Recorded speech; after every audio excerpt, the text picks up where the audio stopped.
Bienvenue sur Jeune en Jésus. Aujourd'hui, nous avons le plaisir de vous présenter notre frère Daniel qui est là pour nous parler de Jésus. Voilà, comme vous avez pu le constater, nous vous avons envoyé sur les réseaux sociaux le thème que nous voulons aborder aujourd'hui. Mais avant d'aborder ce thème sur la personne de Jésus, je vais laisser Daniel se présenter. Alors vas-y. Shalom Sormela, shalom les bien-aimés de Jeunes en Jésus. Je m'appelle Daniel Moukidi. Je suis congolais de Kinshasa. Je suis jeune chrétien et amoureux de Jésus. Ouais. Et ce soir, je suis très heureux de partager avec vous sur la personne de Jésus. Voilà. Que Dieu vous bénisse. Amen. Alors, nous bénissons le Seigneur. C'est un amoureux de Jésus. Et aujourd'hui, nous sommes là pour parler de lui. Alors, nous voulons déjà commencer par demander à Daniel. Pour toi, c'est quoi être amoureux de Jésus? Qu'est-ce que ça signifie? Parce qu'on entend plus souvent « Oh, je suis amoureux de Jésus » et certaines personnes diront « C'est un peu trop exagéré hein, quand on dit « Je suis amoureux de Jésus ». Mais toi, pourquoi est-ce que tu le dis? Et aussi avec une joie, voilà, une fierté de pouvoir le dire ainsi. Merci, Sœur Mélila. Je pense que ce terme est beaucoup utilisé maintenant. Beaucoup de gens utilisent ça, et à tort et à travers même, je pense. Okay. Mais je pense que pour quelqu'un qui a expérimenté de l'amour, il ne peut que répondre par l'amour. Je pense que l'amour, c'est quelque chose de très fort. Et lorsqu'on expérimente l'amour dans sa vie, ça devient comme une obligation en fait de répondre par l'amour. Je me dis, il y a beaucoup de personnes, moi quand je parle de ma vie, il y a beaucoup de personnes qui ont été d'un grand apport pour ma vie et qui ont manifesté de l'amour pour moi. Et je me sens en quelque sorte vraiment obligé de répondre par l'amour. Et quand je dis je suis amoureux de Jésus, c'est pas parce que j'ai la prétention d'être meilleur, j'ai la prétention d'être plus que les autres, mais c'est juste parce que je pense que je l'aime. Je l'aime parce que j'ai vraiment réalisé son amour pour moi et c'est devenu comme un automatisme que de l'aimer et je ne peux vivre sans lui. Voilà pourquoi je dis que je suis amoureux de Christ. Wow, c'est vraiment intéressant ce que tu dis parce que la Bible nous dit que c'est lui qui nous a aimés le premier. Et tu as parlé tout à l'heure de ta vie et tout. J'aimerais demander à Daniel comment a été ta rencontre avec Jésus. Wow, grande question. Je dirais, je suis né dans une famille chrétienne et vous savez, quand vous êtes né dans une famille chrétienne, on croit connaître Jésus, on suppose qu'on connaît Christ et je suis grandi dans cette atmosphère-là. Et moi, comme j'ai toujours dit, je n'ai pas vraiment de date ou de date de naissance que j'ai rencontré Jésus tel jour, c'était à telle occasion. Je pense que Jésus, j'ai commencé, mon histoire, c'est que j'ai commencé à le servir avant même d'avoir vraiment une relation. Ouais, parce que dans la famille, on servait Dieu, on était déjà dès l'âge de 13, 11 ans, 12 ans. Wow. Ouais, j'ai été baptisé à cet âge-là. Mais je pense que j'ai vraiment commencé à avoir une relation avec le Seigneur, c'est à partir de l'âge de 23 ans. Wow. C'est à 23 ans que j'ai commencé à vouloir développer une vraie relation. C'est là où je dirais que Christ s'est vraiment révélé à moi et j'ai commencé à découvrir l'amour de ce Jésus que j'ai connu quand j'étais plus jeune et j'ai commencé vraiment à avoir des expériences avec le Seigneur, des visions, des choses et il y a eu vraiment cette relation entre moi et Christ. C'est vers l'âge de 23 ans et jusque là. Waouh, c'est extraordinaire ce que tu dis parce qu'il y a des personnes qui, même quand elles sont nées dans des familles chrétiennes, il n'y a pas cette relation en fait au départ, mais qu'est-ce qui t'a poussé à vraiment t'accrocher? Jusqu'à 23 ans, tu disais, tu t'es baptisé à 13 ans. Ouais. Moi, j'aimerais savoir, à 13 ans, tu n'as pas encore atteint l'âge de l'adolescence et tout, mais à 13 ans, ils se baptisent. Ouais. Et comment, enfin, tu as dit que tu étais dans une famille chrétienne, donc ça veut dire que tu as fait la prière de confession et tout ça. Et après, tu as suivi le rituel habituel à l'église, etc. Et du coup, tu t'es baptisé à 13 ans. Ouais. Ok, du coup, tu peux nous en dire plus. Enfin, on veut savoir. Ouais, effectivement. Quand je dis que j'ai commencé à avoir vraiment une relation avec le Seigneur vers l'âge de 23 ans, c'est que à l'âge de 13 ans, je servais déjà, très engagé à l'église, je servais. Et tu étais dans quel département? Toujours dans la louange. Oui, il est chance. Ça a toujours été comme ça. Et je servais un Seigneur en fait, je connaissais les préceptes. Ok. J'ai vécu, je dis souvent que le Seigneur, ou la voix de Dieu m'a volé un peu cette adolescence-là, m'a volé un peu cette jeunesse-là. Je n'ai pas vécu vraiment une jeunesse normale, parce que j'étais tout le temps à l'église, au moment où les gens jouaient, moi j'étais à l'église, au moment, enfin je servais vraiment, j'étais engagé. Mais je pense que je n'avais pas cette relation personnelle avec le Seigneur. Je servais parce qu'on me l'avait appris, on m'avait montré que c'était le bon chemin à suivre, j'avais des préceptes, je savais que, entre guillemets, il ne fallait pas avoir de copines quand on servait Dieu. Ça c'est vrai. Ça c'est vrai. Il ne fallait pas avoir de copines, il ne fallait pas boire, il ne fallait pas boire de l'alcool, il ne fallait pas fumer, il ne fallait pas quoi encore, aller dans une boîte de nuit, enfin j'avais tous ces règles-là. Et je marchais dans cette voie-là, comme étant des règles édictées, comme étant des préceptes. Mais je ne pense pas que j'avais cette relation personnelle avec le Seigneur. J'ai vécu pendant tout ce temps, jusqu'à l'âge de 23 ans, c'est lorsque j'ai voyagé en fait, au Sénégal. C'est là que je commence vraiment à vouloir connaître qui est ce Jésus que je servais depuis longtemps. Et c'est là vraiment que le Seigneur a commencé vraiment à se révéler à moi. C'est là que j'ai eu vraiment cette intimité avec le Seigneur. Waouh, c'est extraordinaire. Et c'est impressionnant parce que, bon, pour moi, c'est différent. Voilà, quand je partage aussi mon témoignage, je ne suis pas née dans une famille chrétienne, c'était beaucoup plus la religion. Voilà. Et on nous apprenait juste, tu ne dois pas mentir, tu ne dois pas voler. Mais après, quand tu n'as pas une relation, comme il est en train d'expliquer, il faut avoir une relation avec le Seigneur. Et aussi, il faut aimer Dieu. Parce que l'amour nous pousse à ne pas faire certaines choses. Parfois, pourquoi? Parce que tu sais que si tu fais quelque chose de mal, ça va blesser le cœur de Dieu. Et je connais Daniel et depuis, je ne sais pas, 2017. 2017. Voilà, on avait participé à un concours de talent et tout ça. Et donc, j'ai fait sa rencontre et c'était quelqu'un, j'ai dit, waouh, je n'avais jamais vu quelqu'un qui aimait le Seigneur comme, surtout les hommes en fait. C'était pour moi, je dis, waouh, ok. Et puis, j'ai dit, c'est merveilleux parce qu'à cette époque, c'est comme je parlais avec Fred, je disais en fait à cette période, je cherchais vraiment des personnes qui aimaient vraiment le Seigneur parce que lorsque tu aimes le Seigneur et que tu te mets en relation, c'est-à-dire tu t'accroches à une personne, tu côtoies une personne qui aime aussi le Seigneur, il va te contaminer cet amour pour Dieu et c'est ce que moi je cherchais. Donc, c'est impressionnant et j'aimerais déjà encourager une personne qui regardera cette vidéo que laisse le Seigneur te prouver, pas te prouver, mais laisse le Seigneur t'aimer. Laisse-lui te montrer qu'il t'aime. Parce que parfois, Daniel, on aime forcer. Tu vois, on aime forcer, Seigneur, je dois t'aimer. Alors que la Bible dit, ce n'est pas nous, c'est lui. Donc, on doit d'abord le laisser nous aimer et avoir une révélation de son amour. Tu vois? Donc, je voudrais encourager certaines personnes à nous dire ceci. Laissons le Seigneur nous aimer et demandons-lui comment est-ce que on peut l'aimer en fait. Parce que c'est lui qui va nous donner cette capacité-là de pouvoir l'aimer. Alors, Daniel, tu disais que tu servais à l'église et actuellement, tu continues dans le service. Et par rapport au service, est-ce qu'il y a quelque chose que tu as remarqué? Parce qu'à l'époque, tu disais que tu n'avais pas une relation à l'âge de 13 ans et tout, c'était juste tu suivais les préceptes et tout. Mais est-ce que quand tu as vraiment eu cette relation avec le Seigneur, quand tu regardes ton service à l'âge de 13 ans et ton service maintenant, est-ce qu'il y a une différence? Oh, très grande différence. Très, très grande différence parce que, comme tu disais, je pense qu'aujourd'hui, ça, je j'ouvre déjà une parenthèse, je pense que servir Dieu, c'est quelque chose de très bien et j'encourage tous ceux qui le font déjà à continuer à le faire, servir le Seigneur. Mais je pense que servir le Seigneur avec la connaissance de ce Seigneur-là, c'est vraiment beaucoup mieux. Parce que souvent, on est dans cette sorte de rituel ou bien dans cette sorte d'habitude où aller à l'église, c'est une habitude, chanter à la chorale, c'est une habitude et tout. Et on perd un peu l'objectif qui est d'avoir cette intimité avec Dieu d'abord, parce que le Seigneur nous appelle d'abord à être avec lui avant de le servir. C'est un peu comme Marthe et Marie, Marie qui était au pied du Seigneur et Marthe qui était en train de servir Dieu sans connaître le cœur de Dieu. Si je compare vraiment le temps où je servais Dieu avant cette rencontre-là, beaucoup de choses ont changé vraiment. Mon plus grand objectif, aujourd'hui je suis chanteur, Vous savez, quand tu chantes bien, ça se passe bien, il y a l'onction et tout, on est content.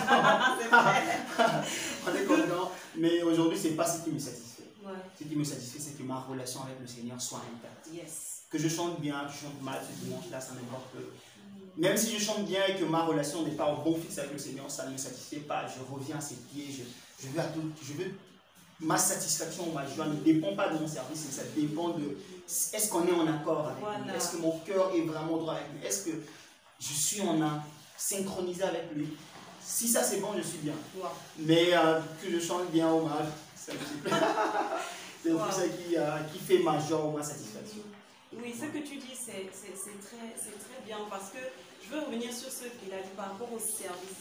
Que c'est mieux de prioriser la relation. C'est bien de servir Dieu. Il nous a donné des dons, etc. C'est très bien. Mais si on met l'accent sur le service sans prioriser la relation, on va perdre. Ouais. Alors que c'est très important, l'intimité, parce qu'avant de venir libérer une parole, ou avant de chanter, ou avant de prêcher, parce qu'il y en a qui ont peut-être le don de prêcher, tout ça, ou avant de faire quoi que ce soit, c'est d'abord l'intimité. Et je crois que toi, tu as cette intimité-là avec Jésus. Effectivement. Et moi, je pense que parlant de l'intimité, il y a beaucoup de gens qui tombent aussi dans cette erreur de perfectionnisme dans l'intimité. Ils pensent qu'avoir l'intimité avec Dieu, c'est de ne jamais pécher, ou bien de ne jamais offenser Dieu. Et s'ils ont cette intimité avec Dieu, s'il leur arrive de faire un tort ou bien quelque chose de mal, ils se disent, oh non, non, non, moi Dieu est saint et moi, voilà. Non, l'intimité, c'est justement cette sensibilité. Et aussi l'authenticité. L'authenticité, voilà. Cette sensibilité que dès lors que quelque chose ne va pas, dès lors qu'il y a un mal qui rentre, tu es tellement sensible que ça ne doit pas être là. C'est exactement ça. C'est-à-dire que ça n'a pas sa place et du coup on revient au maître. Parce qu'il y a justement, il y a beaucoup de choses en fait, il y a beaucoup de gens qui veulent avoir cette intimité avec Dieu. Mais ils sont heurtés à leur, je pense, ego aussi de la chrétienté. Ils se disent que pour avoir l'intimité avec un Dieu saint, il faudrait que je sois saint pour m'approcher du Dieu saint. Alors qu'on devrait venir au Dieu saint tel qu'on est. Et lui, c'est cette relation-là qui, justement, il nous transfère et nous communique cette perfection. Et on avance crescendo au fur et à mesure. Et je pense que l'intimité avec Dieu, c'est cette sensibilité. Moi, il m'arrive, il peut avoir, on est là, quelque chose dans une discussion, peut-être un mensonge sort, peut-être une demi-vérité, peut-être un truc. Et ça passe comme ça, mais tu sens qu'il directement, il y a l'alerte qui sort. Eh non, non, non, non, non, tu dois arranger ça, tu dois arranger ça, tu dois arranger ça. Reviens ici, et tant que tu n'as pas réglé ça, ça bouille. Tu dois revenir, Seigneur, c'était pas ta volonté, pardonne-moi, enlève ces choses dans mon cœur. Ça peut être une mauvaise pensée, on est tous de jeunes, ça peut être quelque chose qui te passe, qui te traverse la pensée et tout. Si tu fais semblant, ça y est, l'alarme sonne. Eh, non, non, non, non, non, non, non, il y a ça, non, non, non, non, non, reviens. Et c'est ça. Donc je pense que l'intimité avec le Seigneur, c'est vraiment cette sensibilité d'avoir cette personne avec qui on vit. Et dès lors que quelque chose qui lui heurte en nous se passe, on revient au maître, on dit Seigneur, fixe ça et puis on continue la course. Amen. Ce qu'il a dit, je n'ai rien ajouté. Je n'ai rien ajouté parce que c'est carrément ça, c'est carrément vrai. C'est-à-dire que dans l'intimité, il faut être toi. Ouais, tu dis, voilà, authentique, c'est même ça le mot. Lorsque tu viens dans sa présence, tu lui dis ce que tu as au fond de toi. En fait, tu n'as pas besoin d'être faux. Tu n'as pas besoin de cacher parce qu'il connaît ton cœur. De porter un masque. Voilà, tu n'as pas besoin de porter un masque. Tu n'as pas besoin de feindre. Tu n'as besoin de... Tu viens juste tel que tu es. Et comme tu as dit, c'est la... On veut toujours faire ouais et tout. Mais non, Dieu ne nous a pas créés pour ça. Il sait il sait qu'on l'aime et il sait aussi que parfois on veut faire des efforts, mais on ne doit pas faire des efforts. On doit être nous-mêmes et lui-même il va nous arranger. Amen. Voilà, dans l'intimité, soyons authentiques, soyons vrais et laissons le Saint-Esprit nous guider, nous conduire dans toutes choses. Voilà. Il y a quelque chose que quand j'étais en train de préparer ça, j'étais en train de dire, je préparais ça et je pense que à chaque fois on reportait, il y avait toujours le contre-temps, il y avait des disponibilités de son côté, et moi j'attendais et tout, mais je pense que c'est le Seigneur qui a permis ça. Et moi je t'ai partagé une expérience. Parce qu'avec le Seigneur, c'est des expériences surnaturelles, c'est des expériences merveilleuses. Parce que lorsque tu connais le Seigneur, il te fait, enfin, lorsque tu l'acceptes dans ta vie, il te fait le connaître. Amen. On le connaît aussi à travers la parole, ça c'est clair. C'est vrai. Parce qu'à travers la parole, tu connais Christ. Mais le Seigneur se révèle aussi de plusieurs manières. Donc il y a quelque chose que j'ai réalisé, c'est que lorsque la Bible parle de l'amour de Dieu, la Bible ne parle pas juste de l'amour juste pour parler. L'amour de Dieu, c'est quelque chose qu'on ne peut pas expliquer. L'amour de Dieu, c'est quelque chose de pur, de vrai et de sincère. La Bible dit dans Jean 3,16, car Dieu a tant aimé le monde qu'il a donné son Fils unique, afin que quiconque croit en lui ne périsse pas, mais qu'il ait la vie éternelle. Par amour. Et Jésus n'est pas venu dans ce monde juste pour venir, juste pour je t'ai donné une mission et puis je viens. Il est venu revêtu d'amour. Il est venu avec un manteau d'amour. Il est venu pour donner sa vie par amour. Et j'ai vécu cette expérience avec le Seigneur où il s'est révélé et il m'a montré, enfin j'ai vu son regard et c'était un regard d'amour. Tu vois, lorsque tu regardes une personne, tu peux discerner à travers son regard que cette personne a de la haine ou de l'amour ou encore les deux. Je ne sais pas, ça dépend. Mais quand tu regardes le regard de Christ, quand tu as les yeux fixés sur lui, c'est de l'amour que tu regardes. Amen. Donc je ne sais pas si tu as une expérience. Oui, effectivement. Je pense que la relation, le sommet de la relation qu'on cherche avec Dieu doit être basé sur l'amour. D'être basé sur l'amour qu'on a expérimenté de Dieu. Vous savez, si vous n'avez pas encore réalisé l'amour de Dieu pour vous, vous ferez beaucoup d'efforts et ça ne marchera pas. C'est l'amour en fait, c'est quand on réalise combien Dieu nous aime. Ça devient tout en fait.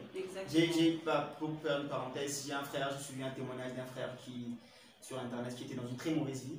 Il était même homosexuel. Mais quelque chose m'a touché dans son témoignage. Il a dit, quand sa conversion, sa vraie conversion s'est faite lorsqu'il a réalisé que malgré la vie qu'il menait, quand Dieu lui a parlé, Dieu lui a dit je t'aime malgré ce que tu es. Au moment où il était rejeté par tout le monde, par son état, vous savez la stigmatisation, il y a tout ce qu'on a dans tout le monde. Mais dit quand le Seigneur m'a parlé qu'il m'aimait tel que j'étais, j'ai dit mais je ne suis pas aimable, personne ne m'aimait et tout. Et ça a été le point vraiment de décollage de sa foi, et aujourd'hui il sert le Seigneur. Amen. Et j'étais vraiment édifié par ce témoignage. Même moi, quand je parlais de la relation que j'ai eue avec le Seigneur personnellement, c'est que j'étais grandi dans cette vie là où je savais qu'il ne fallait pas faire ça, il fallait pas faire ça, il fallait pas faire ça. Mais non, le problème qui se passait, lorsqu'en moi comme l'apôtre Paul dit, il y a des fois tu te retrouves en train d'être emporté par ceux qui ne te voudraient pas. Et j'avais vraiment ce problème où je me tapais quoi, j'avais envie de me tuer. C'est pas facile, monsieur, comprends ce que tu dis. Je dis mais non, je ne dois pas être...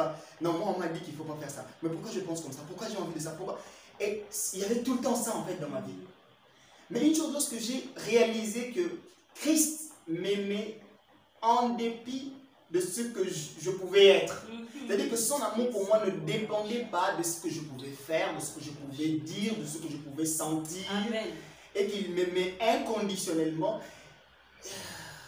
J'ai eu je dis, genre la paix. La paix. Je dis, mais attention, il ne faut pas que ce soit un prétexte pour pécher. En fait, comme l'apôtre Paul dit dans Romains chapitre 6, il dit, pécherez non pour que la grâce abonde, loin de là. Non, je ne suis pas en train de parler de ceux qui vivent dans un vie de péché et qui pensent que la grâce de Dieu c'est pour ça. Non, la Bible dit que la grâce de Dieu nous enseigne à renoncer au mal. Je parle ici de vrais chrétiens qui dans leur marche se rencontrent à leur nature. Et que cette nature-là les condamne en fait. Et ils se disent non, comment est-ce que je peux connaître ça et que j'ai encore des luttes en moi, j'ai encore des combats en moi. Non. Dieu nous aime en dépit des efforts que nous pouvons faire pour venir vers lui. J'aime bien la chanson de Koum Gaël qui dit ton amour a précédé mes efforts de sainteté. Avant même que je ne sache que je dois me sanctifier, Christ m'a aimé inconditionnellement. Et cet amour-là, c'est ce qui te pousse même à te sanctifier. Amen. Cet amour-là te dit, mais attends, quelqu'un qui m'aime Je dis, il y a des gens qui ont des secrets dans leur cœur. Ils se disent, ouh, si seulement mon voisin savait ce que j'avais fait, il ne m'aimerait pas. Si seulement mes parents savaient ce que j'ai fait, ils ne m'aimeraient pas. Mais figure-toi que Dieu sait. Tout ce que tu as fait dans le secret, il le sait. Mais malgré tout ça, il t'aime quand même. Et c'est ce genre d'amour qui te dit, oh, cette personne, je dois l'aimer. Cette personne, je dois l'aimer. Et je pense que si on veut vraiment avoir cette relation avec Jésus, le connaître vraiment, on doit se laisser marquer par l'amour de Dieu pour nous. Moi, je pense que l'une des choses qui me marque, et je dis que pour toute ma vie, quels que soient les noms et marées, je mourrai avec le nom de Dieu dans mon cœur, dans ma bouche, c'est parce que je sais qu'il m'a aimé inconditionnellement. Et pour ça, comme on dit, je suis prêt. Amen. À mourir. À mourir. Pour Jésus. C'est merveilleux. Ouais. Et la personne de Jésus, c'est le seul qui n'a pas été fait par la main de l'homme. Amen. Pourquoi je le dis? Parce que dans la parole, c'est écrit que les hommes ont utilisé les matériaux pour construire des statuettes, pour se faire des dieux. La créature adore la création.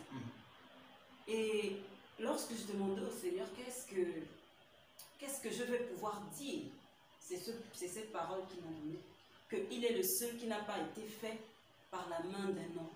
Ça veut dire qu'il est différent.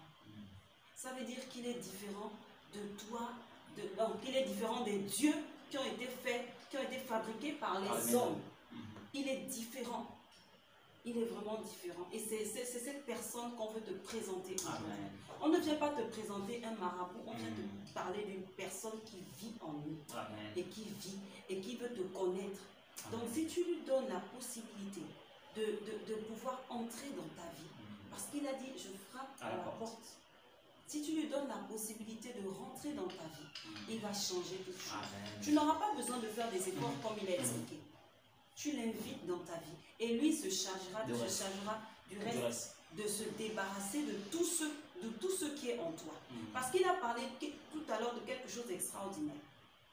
Quand tu es dans le péché, enfin, parfois on a du mal, il disait qu'on a du mal à se dire on n'est pas aimable. Comme tu as parlé du frère là. Tu regardes ta vie, tu te dis non. Non, Dieu ne peut pas m'aimer. Non, mais moi j'ai tué. Non, moi j'ai volé. Vous savez, je vais vous partager quelque chose. Vite fait. Genre que moi, avant, quand je commençais à ma vie chrétienne, au début, pour moi, je vous le confesse, et j'ai déjà demandé pardon à Dieu, et il m'a pardonné. Je pensais que Dieu n'aimait pas les autres, c'est-à-dire les païens, les incroyants. Pour moi, je n'avais pas la révélation de son amour. Parce que comment est-ce que je vais croire que Dieu n'aime pas les pécheurs? Pour moi, comme j'étais déjà sauvée, je dis, Dieu n'aime pas ceux-là parce qu'eux, ils font de mauvaises choses. Mais en lisant, en réalisant, et le Seigneur m'a fait comprendre que non, moi je les aime aussi. Je me suis repentie, j'ai réalisé, oh Seigneur, comment je pouvais penser ça en fait, parce que je n'avais pas la révélation de son amour. Mais Dieu t'aime, même si tu as violé, même si tu as tué, même si tu as fait quoi que ce soit. Parce que quand le Seigneur me révélait ça, il me disait que même si la personne est comme quoi, à un degré de son casier vierge, elle n'a plus la place du bic, pour le bic d'écrire, même si tu atteins un niveau, le Seigneur continue de t'aimer. Je veux vraiment que tu réalises cette parole. Parce que tu n'as pas été créé par un homme, tu as été créé par Dieu. Et même si tu as commis des abominations, des atrocités, sache que Dieu t'aime. Tu n'es pas n'importe qui, tu es la prunelle de ses yeux.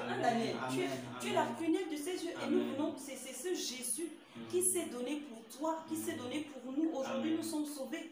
Ce n'est pas que nous avons fait quelque chose. La Bible dit, voilà.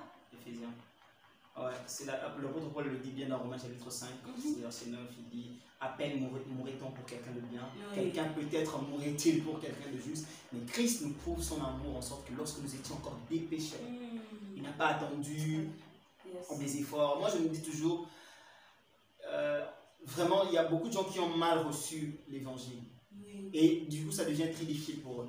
ils pensent qu'ils doivent d'abord se purifier de leurs péchés, rectifier toutes leurs erreurs du passé, seuls, se battre un peu, lui dire Seigneur, attends, moi je règle d'abord mes problèmes. Non, j'ai pas besoin de toi. J'ai pas besoin de toi, arrête, je règle mes problèmes et je vais me présenter à toi bien, et puis voilà, on va avoir des affaires, on va dealer. Non, non, non. La Bible dit même notre justice la plus sainte ressemble à des habits souillés devant le Seigneur. Même si il y a des journées où tu te dis waouh, aujourd'hui j'ai prié, j'ai lu ma Bible, j'ai fait tout. Et la soirée, tu es satisfait, tu dis waouh, aujourd'hui j'ai été vraiment saint. Mais ça là, ça ressemble à des habits souillés devant le Seigneur. Oui. On parle d'un Dieu saint. Et dis-toi, on n'a aucune œuvre à apporter vers le Seigneur. Viens tel que tu es. Le Seigneur t'aime. Laisse-toi marquer par son amour. Laisse-toi affranchir par son amour, laisse-toi toucher par son amour, et cet amour produira en toi la force de l'aimer, de le craindre et de le servir. Alléluia. Amen. Donc je pense qu'on a fait le tour de la question. Ah, je pense. En tout cas, on n'a pas voulu trop compliquer voilà, sur le thème. On voulait juste se laisser conduire par le Saint-Esprit. Amen. Et vous partager la personne de Jésus, parce qu'il est celui qui est l'espoir des nations, il est la solution à tes problèmes. Amen. Il est le médecin par excellence, il est le libérateur, il est le juste juge, il est fidèle, il est le serviteur. La Bible dit qu'il est venu nous servir, il est venu nous servir. Vous savez, Jésus est le Fils de Dieu. Il est le Fils de Dieu. Et il ne s'est pas donné cette... il savait qui il était, mais il n'a pas montré aux hommes. C'est-à-dire, il savait, il connaissait son identité, mais il n'a pas montré... voilà quoi. Voici pourquoi il y a un passage qui dit que... il a parlé à Pierre, je pense, quand il était en train de laver les pieds aux disciples, aux apôtres, il disait de servir, d'être au service, je paraphrase. Il est venu pour être au service des autres. Amen. Et il est venu se donner.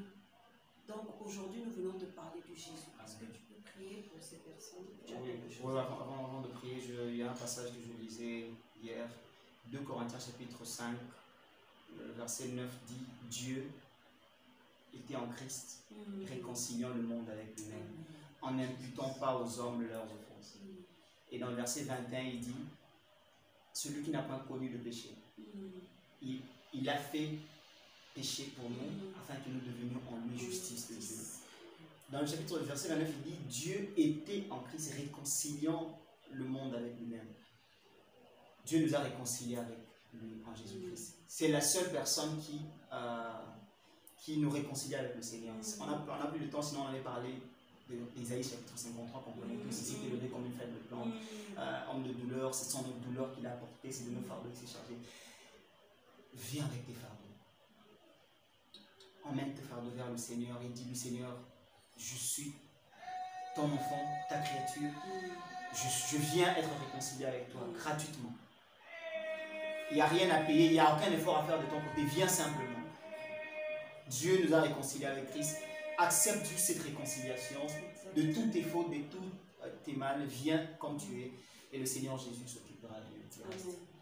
Donc voilà, si tu veux, on peut prier. Seigneur notre Dieu, nous sommes reconnaissants pour ce moment et pour la vie de tous ceux-là qui nous regardent et qui vont suivre cette émission.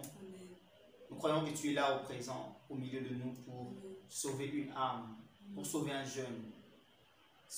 Dans ce monde qui est, oh Dieu, bousculé, agité par toutes sortes de vents. Seigneur, nous les jeunes, nous sommes la cible du monde. Nous sommes la cible du diable. Et Seigneur, nous savons que nous sommes aussi des instruments dans tes mains pour servir la cause du royaume. De la même manière que tu nous veux, de la même manière que le diable veut se servir de nous pour détruire, pour briser tous les vices, Seigneur Dieu. C'est la jeunesse qui est cible. Mais nous prions, oh Dieu, que tu puisses susciter encore des jeunes qui t'aiment, des jeunes qui te servent, des jeunes qui ont reçu la révélation de ton amour, des jeunes qui sont prêts à se donner corps et âme pour la cause du royaume de Dieu. Touche un cœur, Seigneur. Convainc un cœur ce soir, un cœur qui était brisé, Un cœur qui ne croyait même plus à ton amour. Un cœur qui se disait, je ne suis pas aimable, j'ai fait tellement de mal. J'ai commis tellement de fautes, j'ai commis tellement de péchés. Je ne peux pas m'approcher de ce Dieu saint. Un cœur qui t'a servi hier, mais qui n'arrive plus à te servir aujourd'hui. Touche ce cœur. Dis-lui les paroles qu'aucun pasteur ne lui dira. Dis-lui les paroles qu'aucune personne ne lui dira. Et parle à ce cœur. Oh Dieu, convainc les cœurs. Ce soir, ramène les cœurs des fils vers les pères. Ce soir, ramène tes enfants à la maison. Et suscite une armée pour ta gloire. Au nom de Jésus. Amen. Merci beaucoup. Merci Daniel. Merci à vous. On va se retrouver pour une prochaine émission, un prochain thème et un prochain invité. Que Dieu vous bénisse. Au revoir. Au revoir.